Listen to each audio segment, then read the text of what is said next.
Assalamualaikum warahmatullahi wabarakatuh. Perkenalkan, nama saya Alda Jayanti, Stambuk J1A1181084. Di sini saya akan memaparkan materi kelompok saya tentang kepuasan pelayanan kesehatan. Yang pertama, pengertian kepuasan pelanggan. Kepuasan menurut Kamus Bahasa Indonesia, puas merasa senang perihal hal yang bersifat puas, kesenangan, kelegaan, dan sebagainya.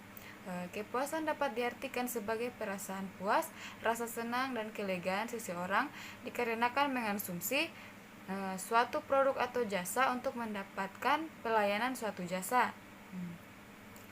Sedangkan menurut beberapa ahli, yang pertama, Oliver dalam Supartno 2001 mendefinisikan kepuasan sebagai tingkat perasaan seseorang serta membandingkan kinerja atau hasil yang dirasakan. Yang kedua, menurut Kotler 1988, kepuasan adalah tingkat kepuasan seseorang setelah membandingkan kinerja atau hasil yang dirasakan dibandingkan dengan harapannya. Yang ketiga, Junaidi tahun 2002 berpendapat bahwa kepuasan pelanggan atas suatu produk dengan kinerja yang dirasakan konsumen atau produk tersebut. Sedangkan menurut Aditama 2002 berpendapat bahwa pasien adalah mereka yang diobati dalam rumah sakit. Mungkin itu saja yang dapat saya jelaskan. Selanjutnya saya kembalikan ke pemateri selanjutnya. Sekian dan terima kasih. Assalamualaikum warahmatullahi wabarakatuh. Perkenalkan, nama saya Nur Zakia Ulfitri, NIM J1A1181086. Kali ini saya akan memaparkan faktor yang mempengaruhi kepuasan pelanggan. Menurut pendapat Budi Astuti mengemukakan bahwa pasien dalam mengevaluasi kepuasan terhadap jasa pelayanan yang diterima mengacu pada beberapa faktor, antara lain yang pertama, kualitas produk atau jasa, di mana pasien akan merasa puas bila hasil evaluasi mereka menunjukkan bahwa produk atau jasa yang digunakan itu berkualitas.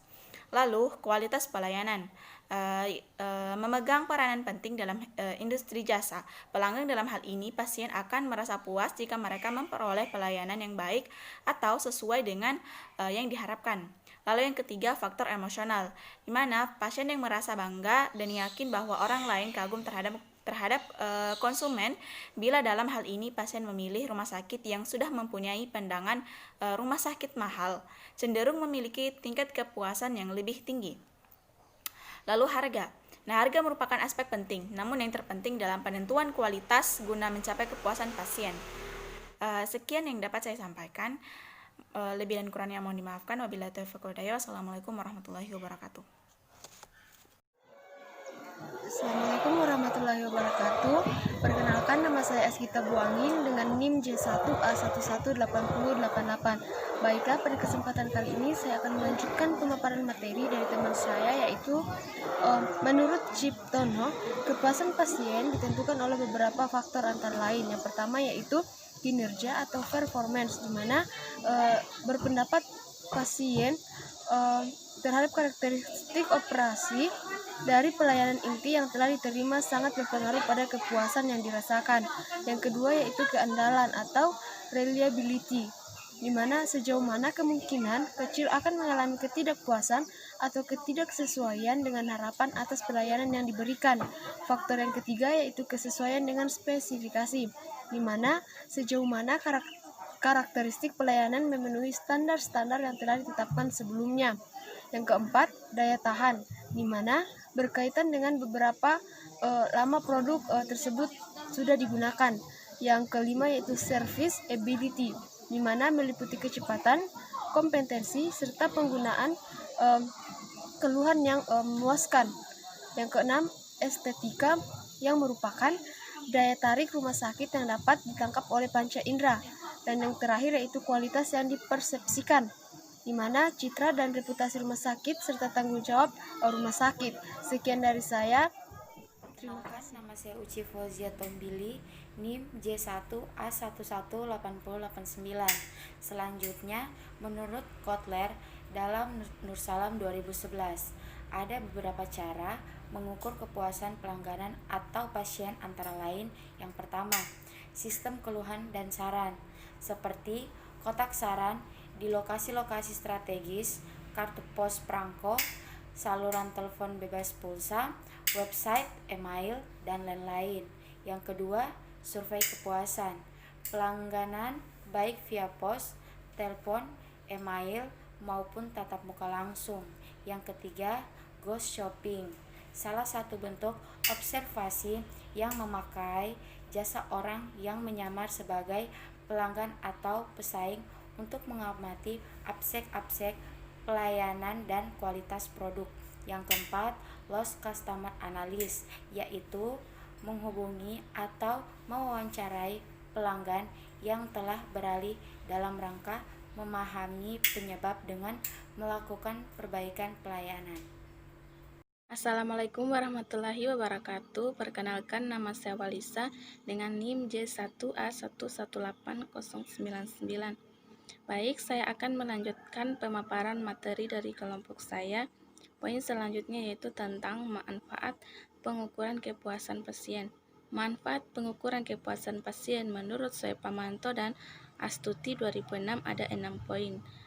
Poin pertama, mengetahui kekurangan masing-masing pasien, tingkat kelemahan penyelenggaraan pelayanan, dan yang poin kedua, mengetahui kinerja penyelenggaraan pelayanan yang telah dilaksanakan oleh unit pelayanan, dan yang ketiga, sebagai bahan penetapan kebijakan yang perlu diambil dan upaya yang perlu dilakukan, dan yang keempat, mengetahui indeks kepuasan masyarakat secara pelayanan publik pada lingkup pemerintah pusat dan daerah. Yang kelima, memacu persaingan positif antar unit penyelenggaraan pelayanan dalam upaya peningkatan kinerja pelayanan. Dan yang terakhir yaitu bagi masyarakat dapat mengetahui gambaran tentang kinerja pelayanan unit yang bersangkutan. Sekian dari saya. Wassalamualaikum warahmatullahi wabarakatuh. Nama saya Siti Salsa Zahra, NIM J1A118104. Selanjutnya, menurut Griffith, pada tahun 1987 ada beberapa aspek-aspek yang mempengaruhi perasaan puas pada seseorang, yaitu yang pertama, sikap pendekatan staf pada pasien, yang kedua, kualitas perawatan yang diterima oleh pasien, yang ketiga, prosedur administrasi, yang keempat, fasilitas umum yang lain seperti kualitas pelayanan berupa makanan dan minuman, privasi, serta kunjungan. Yang kelima, fasilitas ruang inap untuk pasien yang harus dirawat. Yang keenam, hasil treatment atau hasil perawatan yang diterima oleh pasien. Nama saya Priscilia Rizky Kalfaran, NIM J1A118111. Selanjutnya, kepuasan pasien atau konsumen berdasarkan teori yang telah dibahas teman saya sebelumnya, tidak hanya dipengaruhi oleh jasa yang dihasilkan oleh suatu rumah sakit semata, tetapi dipengaruhi oleh pelayanan yang diberikan oleh petugas rumah sakit, baik dokter, perawat, dan karyawan-karyawan lainnya. Nah, berdasarkan pandangan beberapa ahli, dapat disimpulkan bahwa aspek-aspek yang mempengaruhi kepuasan pada pasien, yaitu yang pertama, sikap pendekatan staf pada pasien, di mana sikap staf terhadap pasien ketika pertama kali datang ke rumah sakit. Yang kedua, kualitas perawatan yang diterima oleh pasien. Nah, yaitu apa saja yang telah dilakukan oleh pemberi layanan kepada pasien, seberapa pelayanan perawatan yang berkaitan dengan proses kesembuhan penyakit yang diderita pasien, dan kelangsungan perawatan pasien selama berada di rumah sakit. Nah, selanjutnya, prosedur administrasi yaitu berkaitan dengan pelayanan administrasi pasien dimulai masuk rumah sakit selama perawatan hingga keluar dari rumah sakit. Dan yang terakhir, fasilitas-fasilitas yang disediakan rumah sakit yaitu fasilitas ruang inap, kualitas makanan atau kios-kios penjual makanan yang terjamin kesehatannya, privasi, dan waktu kunjungan pasien.